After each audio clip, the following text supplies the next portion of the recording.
Olá, que a graça, a paz e o refrigério do nosso Deus seja sobre a vida de cada um de vocês. Neste dia, eu tenho algo muito maravilhoso, espetacular para contar para vocês, um testemunho e que eu sei que vai edificar a vida de muitas pessoas que estão ouvindo. Quero dizer para vocês que eu vivi para ver o que eu tenho visto nesses últimos dias. E sei que o seu coração vai se alegrar juntamente com o meu. Eu sou a Maria Aparecida Rabaioli, eu moro em Toledo, no Paraná. E há 40 anos, mais de 40 anos, eu tenho um irmão que hoje tem 54 anos. E ele tem problema de esquizofrenia desde a sua tenra idade, desde a adolescência. E nesse tempo, em todos esses anos, nós temos sofrido muito, a família tem sofrido muito, com tantas internações. E ele se recusa ardentemente a tomar remédios, até porque, segundo os médicos, se ele tomasse a medicação direitinho, ele poderia ter uma vida praticamente normal. Mas como ele se recusa a isso, nós não temos tido muito o que fazer.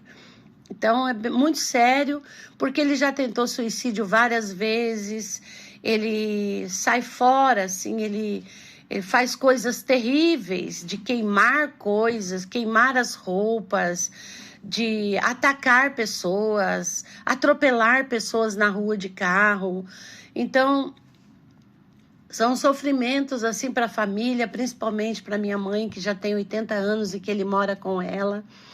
Então, muito, muito triste, assim, sem a gente saber o que fazer. Nesses últimos tempos, nós entramos até no Ministério da Justiça, na promotoria pública, para conseguir um internamento compulsório, né, porque ele se recusa a ir ao médico, a se internar. E com muita luta, assim, com o apoio de muitas pessoas, nós pudemos então interná-lo, e ele ficou apenas um mês internado, já foi enviado para casa, porque o tratamento não estava dando certo. E uma madrugada, é isso que eu quero contar para vocês. Uma madrugada, eu sem saber mais o que fazer, sem saber como ajudar, e eu orei ao Senhor, eu disse: Deus, eu queria tanto saber o que fazer, eu não sei o que eu posso fazer para ajudar o meu irmão. E aquela voz doce, aquela voz que só quem conhece sabe que é a voz dele, me disse que eu deveria orar e jejuar por 35 dias. E me deu todas as coordenadas, como um leque que se abriu na minha frente. Ele me deu as coordenadas de como eu deveria fazer esse jejum. E eu então obedeci, eu simplesmente obedeci. Se você me perguntar, Maria Aparecida, por que Deus te pediu 35 dias? Eu não sei, queridos. Ele é onipotente, ele é onisciente, ele sabe de todas as coisas. E eu então jejuei e orei por 35 dias, estendi esta oração nas minhas redes sociais, nós oramos por muita gente, tivemos muitos testemunhos de pessoas com problemas mentais, com problemas psíquicos, e algo começou a acontecer. E o que começou a acontecer? Ele começou a desejar a tomar os remédios. E também quando ele estava muito mal, assim, que ele estava tremendo muito, que ele estava muito ansioso, ele, por si só, ele começou a procurar o hospital e ir lá conversar com o médico. E isso a gente já percebeu, assim, um milagre, né? Porque ele se recusava a isso.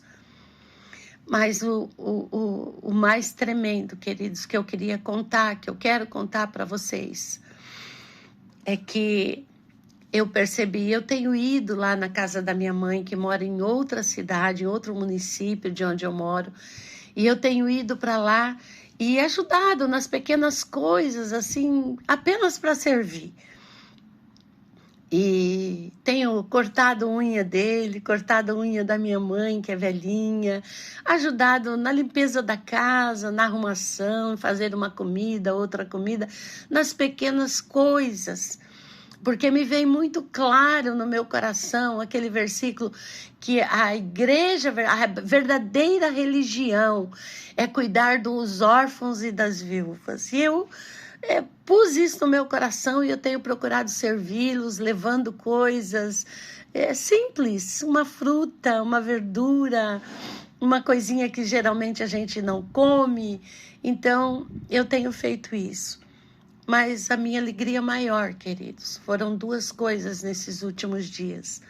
Uma delas, eu percebi que quando eu cheguei lá, o meu irmão disse assim para mim: Tata, faz 5 dias que eu fui curado da minha depressão.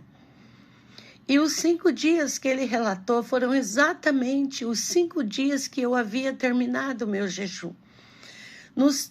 Após os 35 dias, ele simplesmente se levantou e disse: eu estou curado. E o que eu percebi, que a consciência dele voltou. A gente não tinha condições de conversar com ele, a gente não tinha condições de tocar em determinados assuntos, e ele começou a estar consciente, completamente consciente, conversando normal, assim um pouco abatido por causa da medicação que ele está tomando, um pouco tonto, um pouco cambaleando às vezes, mas a consciência, ele está completamente curado. E aí me veio também um versículo no coração, onde os discípulos chegaram para os discípulos de Jesus e disseram: o meu filho está endemoniado e eu preciso que vocês expulsem esse demônio dele. E aí os discípulos não conseguiram. E aí chegaram para Jesus e disseram: Jesus, os teus discípulos não puderam curar o meu filho, não puderam expulsar o demônio dele. E Jesus respondeu: este tipo de demônio, ele só sai com jejum e com oração. Então, queridos, você que está me ouvindo, ore ao Senhor, busque de Deus. E outro versículo que tem me vindo ao coração que quando os fariseus, eles falaram para Jesus: Jesus, o fulano jejua, o ciclano jejua, os fariseus jejuam, os teus discípulos não jejuam. E Jesus respondeu: como podem jejuar enquanto está com ele o noivo? Estão com eles o noivo. E aí Jesus disse assim: chegará o dia em que terão que jejuar. Outra coisa que Deus tem me falado, que esse tempo, este tempo que nós teremos que jejuar e orar para que nós possamos vencer as tentações. Então, para a glória de Deus, eu quero testemunhar da libertação da vida do meu irmão. E outra coisa também, essa semana eu estive lá por 2 dias, eu tenho me proposto no coração de estar com eles e algo muito lindo aconteceu. Uma noite eu peguei a Bíblia e comecei, hoje nós vamos estudar a palavra. E eu não sabia direito o que estudar, né? Não me vinha algo ao coração e eu comecei a ler Mateus 24, onde fala da volta de Jesus. E daí eu procurando ministrar para ele e para minha irmã, para minha mãe, né, sobre a volta de Jesus. E eu comecei a dizer para eles: olha, Jesus vai voltar, sabe para quem? Para aqueles que querem realmente servir ao Senhor, aqueles que têm um novo nascimento. Comecei a falar sobre o novo nascimento, comecei a falar sobre... Aí eu comecei a dizer para eles que Jesus, ele já... na cruz do Calvário, ele deu a vida por todos, mas por que então nem todos serão salvos? E eu explicando para eles, eu disse: porque nem todos querem a salvação.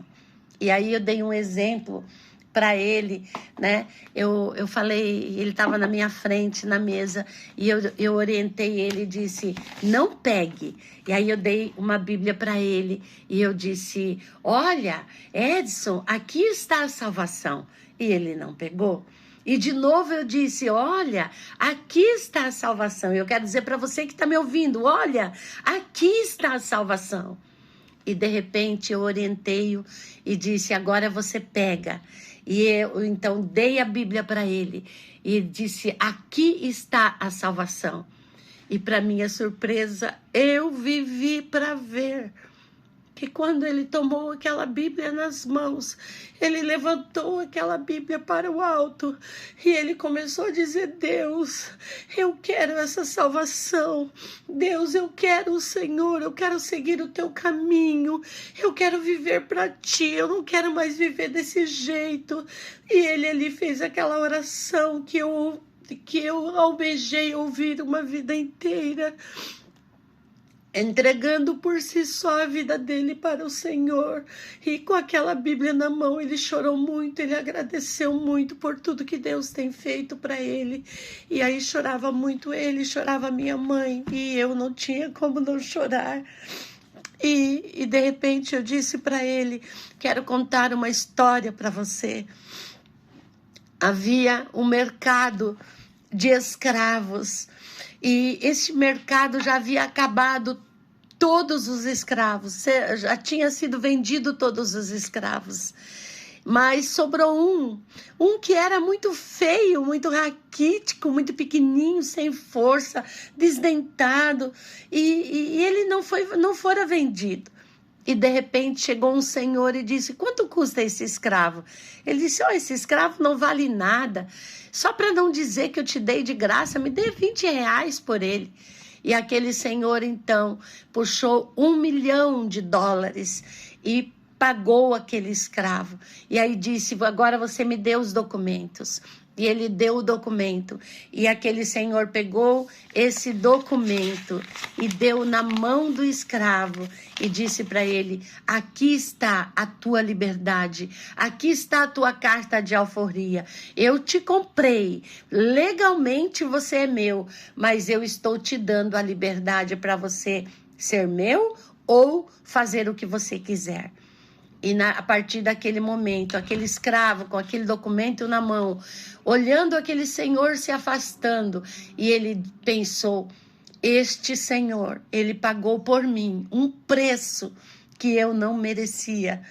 E eu não quero outra vida, eu quero seguir a esse Senhor, é este Senhor que eu quero. E ele correu atrás dele e disse, Senhor, Senhor, eu quero te seguir, eu quero te servir, não por causa do documento, mas pelo que o Senhor fez por mim.